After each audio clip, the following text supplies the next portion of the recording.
The Sankofa Freedom Award was established in 2005 by the African American Resource Center and the Tulsa Library Trust. The purpose of this biennial award is to recognize a nationally prominent author whose life's work positively addresses the range and complexity of cultural, economic, and political issues affecting the greater African American community. The award consists of an engraved plaque and a prize of $10,000. The African American Advisory Committee, led by the African American Resource Center Coordinator, determines the candidates for the award without receipts of any applications from authors, publishers, or outside nominators. Now, please welcome our new Larissa McNeil, who is our new coordinator for the African American Resource Center. Thank you all for attending this year's 2022 Sankofa Freedom Award ceremony. We want to acknowledge all of the dignitaries from the city and our county, including the Library Commission. I'd also like to thank my predecessor, Alicia Latimer, and the African American Resource Center Advisory Committee, current and those who have previously served, Representative Regina Goodwin, Carol Ainsworth, Arglenda Friday, Daryl Rocky Bright, Janae Nemard, Robert Babcock, Arglenda Friday, Carmilla Hill, Brandon Odom, Eunice Tarver, Leslie Wade, the library's Senior Customer Service Director, Sue Anderson, and the library CEO, Kim Johnson. They were a large part of helping me to decide on suitable contenders and made my job a whole lot easier. It was exciting to jump into this role and have my first big job being getting the Walter Mosley, such a prolific and exceptional author, to accept this award. So with that being said, I present to you Alicia Latimer, here to introduce Mr. Mosley. Hello. Walter Mosley is the author of more than 60 critically acclaimed books of fiction, including his most recent, Blood Grove. He's written nonfiction, a memoir, and his plays. His work has been translated into 25 languages. From the first novel he published, we all remember Devil in a Blue Dress, with his protagonist, Easy Rawlins. Mosley's work has explored the lives of Black men and women in America, past, present, and future, in a rich exploration of genre, with his latest including the short story collection, The Awkward Black Man. He has had several of his books adapted for film and TV, including Devil in a Blue Dress, Always Outnumbered, Always Outgunned, and the forthcoming Apple TV production of Last Days of Ptolemy Gray. We can't wait. His short fiction and nonfiction essays have been published in a wide range of outlets, including the New York Times, the Los Angeles Times, and The Nation. He is also a writer and an executive producer on the John Singleton FX show, Snowfall. Isn't that interesting? He is the winner of numerous awards, including the O. Henry Award, the Mystery Writers of America Grand Master Award, a Grammy, several NAACP Image Awards, and PEN America's Lifetime Achievement Award. In 2020, he was named the recipient of the Robert Kirsch Award for Lifetime Achievement from the Los Angeles Times Festival of Books, and was awarded the Distinguished Contribution to American Letters Award from the National Book Foundation. Born and raised in Los Angeles, California, Mosley now lives in Brooklyn and Los Angeles. We now present Mr. Keith Jemison to give him his award. Thank you, Alicia, for that introduction. Let's make sure I get low enough to be here on the camera. Yes. So, Mr. Mosley, will you join us on the screen? Is that possible? Thank you, sir. Am I there? Yes, we see you. Thank you very much. All right. Great. On behalf of the Tulsa City County Library, African American Resource Center, and the Tulsa Library Trust, it gives us a truly great honor to present to you the 2022 Sankofa Freedom Award and the $10,000 prize. White. Thank you very much. You know, I want to show everybody the award. It got sent to me, but it got sent to me in Brooklyn, and I'm in Santa Monica, and I just wanted to show it. So there it is. There's the award. I got it right there. See. So Larissa, are you? Am I talking or are you? You take it away. All right, we'll do. You know, I was told that that I should, give a talk that lasts about a half an hour, and I didn't write anything that would last that long. However, I did, I did try to address what I thought the award meant, and what it means to Tulsa and to the library system. This morning, I called my really good friend Paul Coates, the publisher of Black Classic Press in Baltimore, and I read it to him. And Paul, I just said, I'm going to read you this thing, and I read it, and he said, "What's this for?" And I said, "An award." And I said, "Walter, that's kind of long, isn't it?" And I said, "Well, they told me a half an hour." He said, "Well, then it's okay." So I hope this is all right, and I hope it's palatable. Thinking about Black America is, in many ways, a challenge, and in other ways, for some, a near impossibility. We, Black Americans, are the quintessential, the prototypical expression of the history of this nation. We have been here for half a millennium, and our imprint is on every building, every monument of grace, every moment of grace, every crime, every creative expression, every step of this nation's journey. We were there at the birth of America. We didn't come here escaping oppression like some did. We were first enslaved and, in subsequent generations, birthed under the iron boot of tyranny. Hard pressed, we survived, fought for our freedom, were promised release, which was a lie, and then were forced to struggle for freedom inside of the false emancipation that we were granted. We're still fighting, still winning, but always under threat. We are America. When the European settlers came, they got it in their minds to eradicate the native population. We, Black America, to a great degree, merged with these doomed cultures, joined them, married them, fought with them against an oppression we knew only too well. Henry Armstrong, Tyra Banks, James Brown, Red Fox, Lena Horne, Eartha Kitt, Willie the Lion Smith, and Jimi Hendrix. These are only a few of us that carry the blood and culture granted freely from 15,000 years of habitation in this great land. Our hearts and minds, history, and barely conscious dreams come from a part of this land that is so old that it cannot be dimmed by false patriotism. We were here in our hearts when it was a sin to harness nature.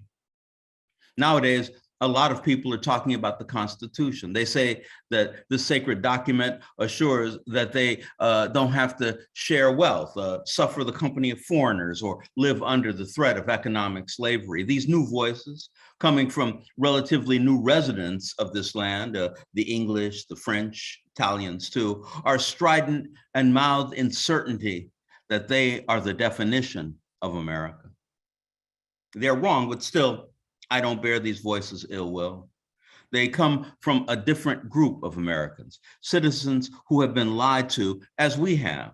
The difference is Black Americans knew that we were being lied to from the very beginning. So-called white Americans have swallowed these lies told whole. And so it is our job to promulgate, broadcast, propagate, and transmit these truths to the millions of confused Americans who believe that their rights are the only rights in this great land. They don't know, they don't remember. They've never been taught their histories. They think that they are white people, but there is no such race, no such history. There are English and the French, the Vikings and the Greeks, the Gypsies, Jews, Persians, and the great races from Eastern Europe that are mightily mingled with the blood of Mongolian conquerors. There are the Spanish that shared blood with the Moors for centuries. These histories have been lost to the rank and file of the so-called white world. They don't know. They think that their European, British, and Scandinavian ancestors once identified as a single people, a white race. It was not. They believe that Christendom is their history, but even that is not true, not really. We live in a world that was once dominated by kings and czars, then by churches, and finally by the system of capitalism. Again, the so-called white colonists of North and South America believe that their genetics should give them a leg up under any political system. Again, they are mistaken. There was a time that it served the power brokers to allow pale-skinned citizens to believe in their superiority, but those benefits dried up and blew away many years ago. Today, in the eyes of capital, wealth makes political health, while race means little to nothing. It's easy to understand why so-called white people feel that they've been betrayed. There was a time the benefit of a doubt was reserved for the races raised in Europe, brought up in the various branches of Christian ideology. But today, our people, all of our people, are under the heavy yoke laid upon us by the rich, descendants of the slave owners of old. And when I say rich, I am not talking about a race of people. I am talking about a class of individuals that have elected not to be aware of anything except the systems of profit. You don't have to be white to belong. All you have to do is believe in the scriptures of ownership. In public school, they teach that slavery was ended because we suddenly realized that all humans were equal. This revelation, they say, came as the North subdued the South in a war that made all men free, not women. Women had to wait because they were somehow deemed a different breed of human that didn't need recognition. So that's what they teach. The North set the Negro free. That's what most so-called white people believe. It doesn't matter what they think about this information. It is truth in their limited knowledge. The real truth, any Black American can tell you, is that the North realized that it was cheaper if the enslaved population maintained their own chains. Why keep them warm and fed in times of drought or when there were no crops to manage? Why clothe them in rags when they could buy their own rags? Why feed them wormy meal when we could sell them worm-filled porridge? This was the brilliant revelation of the rich, the arbiters of capital, the so-called liberators of this land. And after a while, the system calibrated itself to subject, regardless of so-called race, all working class citizens, the vast majority of Americans, to the same systems of oppression. Black people have always been clear-eyed about these truths. We know that if they clapped us in chains, then those chains benefited them. We know that if they set us free, then that freedom benefited them. There is nothing that the system of sales and production does that is meant to benefit us.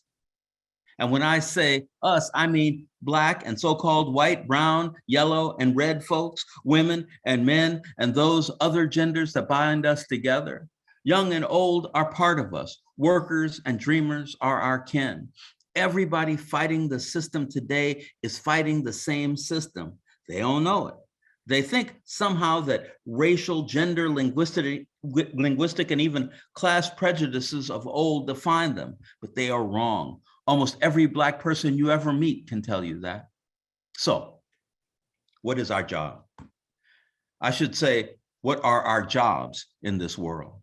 Our first and most important mandate is to feed our children, to raise them in love, and to make sure that they know that all human beings have a right to comfort and care. It doesn't matter if we don't like or agree with our brethren across the street. They need physical and emotional sustenance as we do, as our children and theirs do. If any of us are not cared for, then we are all in jeopardy. If anyone languishes in prison, in poverty, in ignorance, or in unquenchable rage, then the rest of us must suffer the indictment of that guilt. This is also true of the children in China and Russia, Mexico, and the Philippines. It doesn't matter if a man who calls himself white is living in a mansion and gorging on the fat of the land. If he is ignorant of his own place in the world, we must tell him that. It doesn't matter if a poor young Black boy has just come out of prison and has nothing but anger in his soul. We must believe in him and tell him so, because all we are, every one of us, all we are is potential. Convict 21-334 or Daddy Warbucks, we are all the same. This is our African heritage. This is our Native American heritage. This is the truth of humanity before it was subjugated to the will of the economic system that is oddly artificial intelligence. And so, when we talk about Black America, we have to encompass all sides of this land today and all the way into the past. We have to do this because we, my fellow Black people and our friends and lovers and even our enemies, we have to know where we are coming from and where we are headed. And where is that exactly? Where are we headed? This is the delicate question that we must face with courage and generosity, a strong will, and contradictory selflessness. Many Americans, Black and not so, believe that we are headed for war. They believe that conflict is both the disease and master, with victory the only cure. But I'd like to offer a different treatment. I'd like to look at what is beautiful about our people, and therefore people like us around the world and through all the epochs of humanity. Our mighty voices created jazz. Our brilliant leaders brought up the simple issue of civil rights. Our children followed and led Martin Luther King Jr., a very young man himself. Our tireless hands helped build this nation. Our limitless curiosity explored the arts and sciences to a great degree without recognition or profit. Our suffering created both blues and gospel music, and country music too. All these endeavors and a myriad of others are about the humanity of seeking truth. When Martin Luther King Jr. told Harry Belafonte that because we were integrating into a burning house, we would have to become firemen, he was giving us the plan. We have in our hearts and minds, in our unique and terrible knowledge, the answers not only to our own problems, but the problems of everyone, everywhere.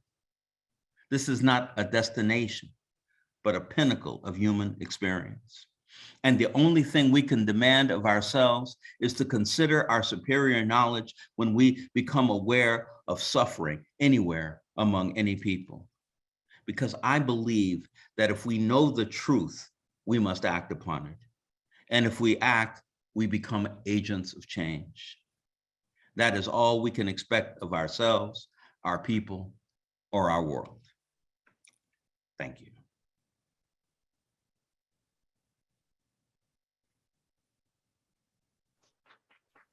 Thank you so much, Mr. Mosley. That was beautiful. So I do have a few questions that I want to ask you. We've got a couple from our audience. I'll ask those first. So someone wants to know, if you were to create a sort of Easy Rawlins character in 2002, say his grandson, how would you make him or her today? I guess kind of in the vein of previously, well, Easy Rawlins is a product of his time. So how would you write an Easy Rawlins as a product of 2022? Yeah, it's a really great question. I don't have the answer. I don't think it'd probably be his son, because, Easy was born in the same time my father was born, and I'm 70. So I think it'd probably have to be his grandson. Even his great-grandson might fit the bill. But, I mean, it's a good question, but it's not one that I've considered, because when I come to the modern day, I'm writing about, Leonid McGill or Joe King Oliver, people in the modern world living, in this time. And I really do believe that those characters are the characters that would inherit Easy's mantle. Thank you. So someone asks, what is your advice for teachers and parents regarding the banning of Black history education in American public schools? Yeah, well, I mean, it's such an interesting it's such an interesting topic. I mean, it certainly hasn't been banned in all schools, but I mean, I came from a time, I went to a school in Los Angeles called Victory Baptist Day School. And it might have been the only school in Los Angeles that taught African American history, back in the 50s. I think that, somebody's trying to put the cap back on the bottle, but I don't think it fits. I don't think it's going to work. I think that as soon as people, the young people, especially, young so-called white people listening to, to hip hop and Black culture and Black Lives Matter, I think if you tell them they can't learn this history, that's gonna cause them to learn it all the more. It's out there in the world. It's on the internet. The idea that somebody says, I'm gonna hide it, I'm gonna keep it away from you. Yeah, all right, you could try, but all you're gonna do is cause ignorance in people, and ignorance is never gonna help them advance. And certainly, it's not gonna be taken away from Black people. You right about that. I'm gonna pivot real quick. One of our audience members saw that you got some painting equipment in the back. So they want to know, are you painting now? I've been painting ever since I was about 12. I'm not very good at it, but I keep doing it because I like doing it, Okay. So I have a question. Can you talk about your teen book 47? Why did you write it for this audience? Are there any more teen books coming? Well, I don't know if there are any more coming. There might be, who knows? But I had worked a fellow, from the French Caribbean had done a film called Middle Passage. It wasn't about the novel. It was about, it was just about a slave ship leaving from Africa, coming to America, and it was just what was life like on the ship, which was so awful and terrible.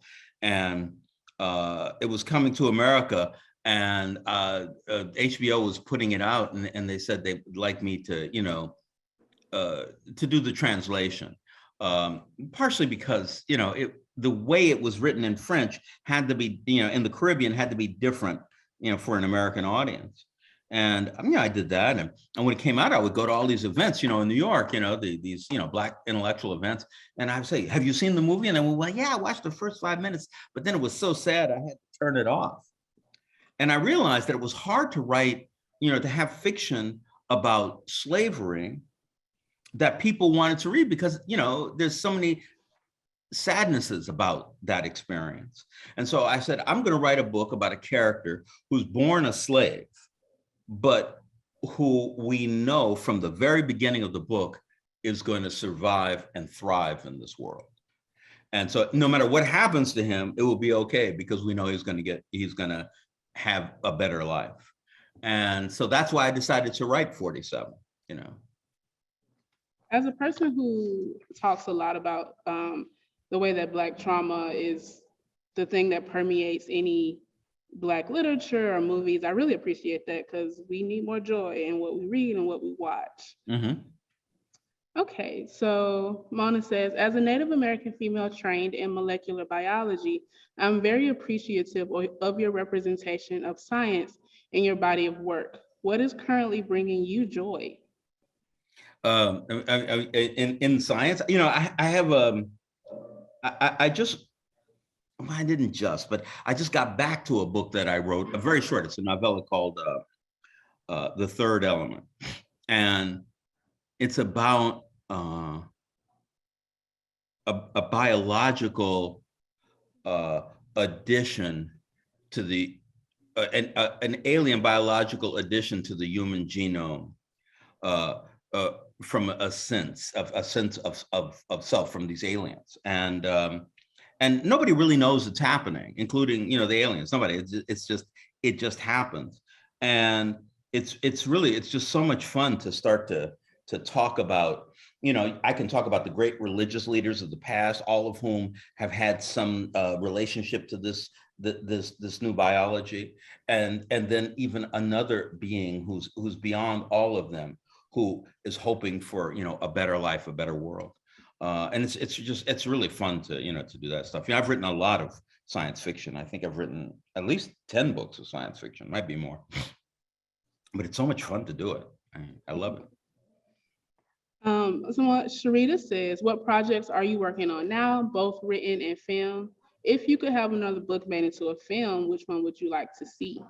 Oh, I don't know. I don't know which book I'd like to see.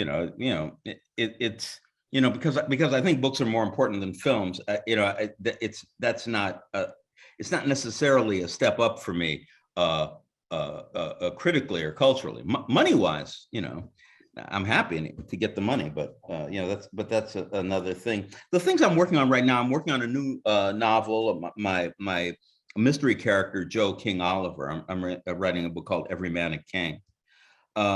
And also on March 11th, I have the miniseries with Sam Jackson, the Last Days of Ptolemy Gray, coming out on Apple TV Plus.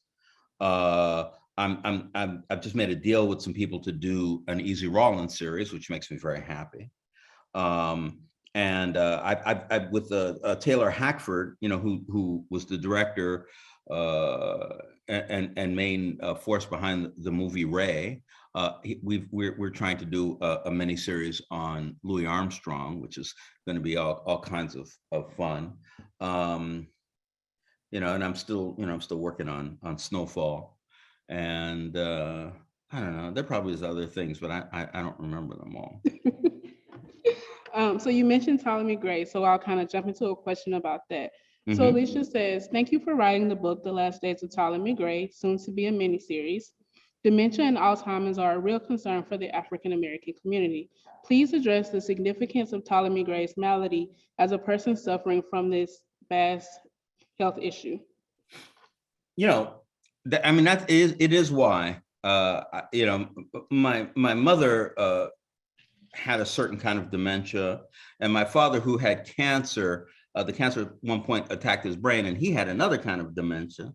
And I've had so much experience with it that I felt I had to, because I had to learn how to speak to both of them as their capacities changed. I felt I learned a kind of an element of that language. And so I felt, well, language, I got to write a novel about it, which I did. And it's so interesting being, Black in America, to be any group of people in America that's not defined as the so-called white culture, the so-called white European culture. Anything you write about is new. Like, if I write about a Black man who's experiencing dementia, this is the first time that book has been written.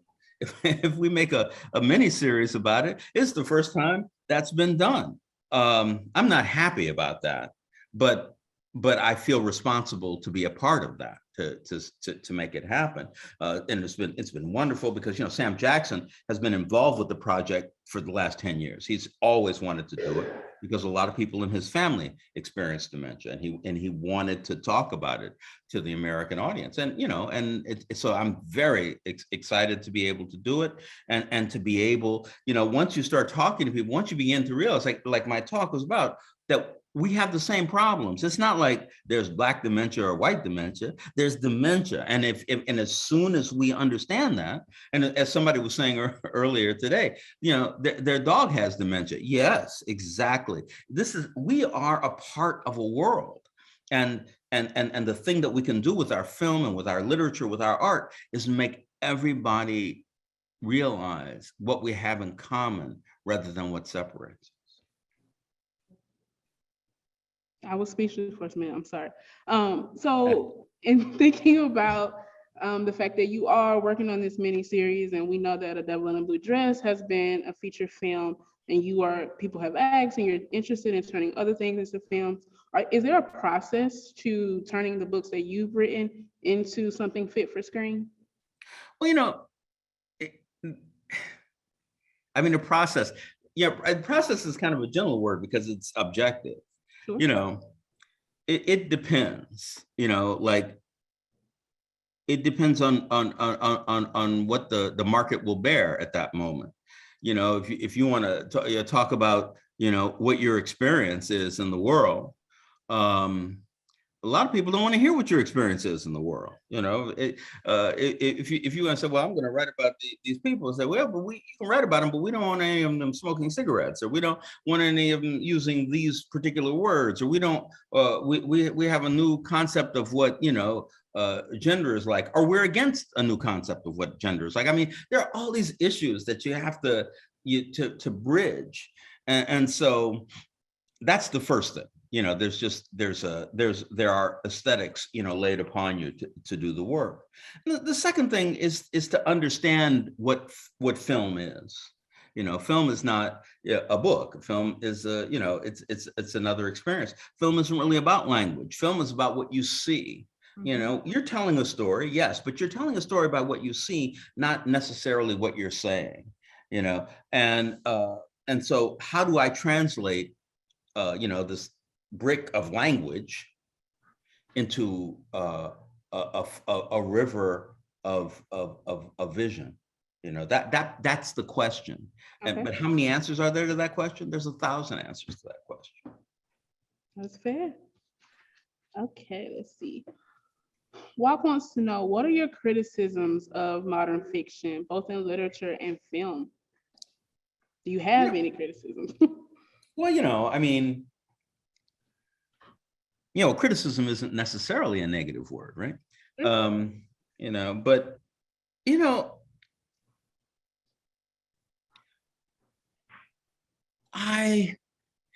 people, it used to be, it's not true anymore, but like, you know, I write a lot in genre. Not only I write so-called literary books or short stories and stuff, but, you know, I also write science fiction and mystery, erotica. You know, I mean, I do it all, you know. And people I remember they used to say, well, I don't let my children read that kind of fiction because it's not high-minded. I said, what's not high-minded? Well, mysteries. I said, well, but you know, all books are different. Some books, you know, might be high-minded. And they said, yes, but they should be reading Shakespeare. And I said, well, suppose they don't want to read Shakespeare, but suppose they want to read these mysteries here and these science fiction stories here. And slowly that leads them to Shakespeare or somebody else, you know? I think reading almost always is a doorway and not a closed door. And so if you're reading, if you're writing, that's great. If you're reading, that's great. I think there are a lot of doors been open lately that, you know, so it's not just, you know, so-called white men and women, you know, writing books about the so-called white world, you know. That would be a criticism of mine. And there's probably still limitations on people of color, people of gender, but it's open enough that I think that anybody who needs to get through can get through. Okay. So I guess in thinking about what's modern, is there something that you're reading right now or you're watching right now that you're really fascinated by? Oh, you know, I just, you know, I just like things that are fun. So, you know, it's like, you know, I mean, you know, talking for me to talk about television shows or, you know, novels. Also, you know, I'm working so much. I'm actually reading my own books because I'm changing them into film. And so, you know, it hasn't been open, but, you know, there's a lot of great young writers. Well, I forgot the woman's name. She's comes from a family that's related to Thomas Jefferson, and she has a kind of it's an alternate future where where there's actually, you know, there was all those, you know, alt-right people marching like in DC and North Carolina. And so she has this alternate future where a Black and white are kind of at war all over the country. It's really a fun book to read and to respond to, you know. But, you know, there's so many books. So we know you for your books, but we know that you've written a couple of plays, which I have never heard of. So what are their titles and subject matter? And kind of what made you want to get into like deviating from book writing to delving into plays? Well, you know, I write everything. So, you know, I wrote a book called The Fall of Heaven, which was based on my book, The Tempest Tales, which is a story about a Black man who's shot down by the police in Harlem. When he goes and he's standing in front of St. Peter, who could be, you know, any of the deities, and Peter, you know, says you've made all these sins in Harlem, and so you need to, you know, go to hell. And the main character says, no, I'm not going. And it turns out, because of free will, he doesn't have to go. Ooh. And so they send him back to Earth with an angel in the body of a Black man. And the angel is trying to convince him to, you know, to do what's right. Because if he doesn't do it right, there's going to have serious ramifications in heaven. And that's what that play is about. That's what the book is about. It was lots of fun. You know, I just like writing. Okay. So of your books or plays, do you have a favorite or something that you wrote? I know that you mentioned The Last Days of Ptolemy Gray was very personal because of your parents' progression into dementia, but was there something else that you really loved writing, that you felt that you needed to get out to the people?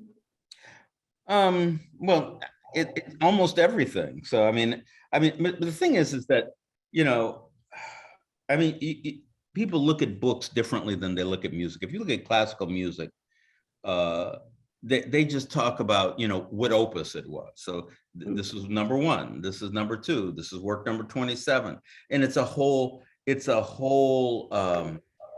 history of writing. And that's the way I look at my writing. I said, well, you know, this is they all fit together. It's not that they're separate; it's that they're together. So I don't really feel that. You know, I do really love my book, Blue Light. It's the first science fiction book I wrote, and I just really love it. But not for any deep reasons. I just like it. You just like it. All right. I think that's all the questions we have. So I want to thank you so much for accepting our award, for being here with us today. To our attendees, I'm so glad that you all were able to make it here and log on. If you're like me and you're ready to read every single thing, especially that play, because that sounds fascinating. We've got a wide range of his books here at Rudisill and at any of our branches. You can browse here today. You can log on online. You can use one of our apps. I also want to mention that this year's African American Heritage Bowl will be held February 24th at 6 o'clock. Registration is open and we are looking for a community team. So if there's anybody out there who wants to come in and register their group for the bowl, please do so. You can come in, you can reach me at my email. So that is all I have. Thank you all so much. Thank you, Walter Mosley. Thank you. It's wonderful. And the book is The Fall of Heaven is published. It's in a book, so you can get it in your library. And we probably have it. I think we've got almost your entire bibliography, so I'm excited to just check them all out. Well, thank you so much. I really appreciate it. Have a fantastic day. You too.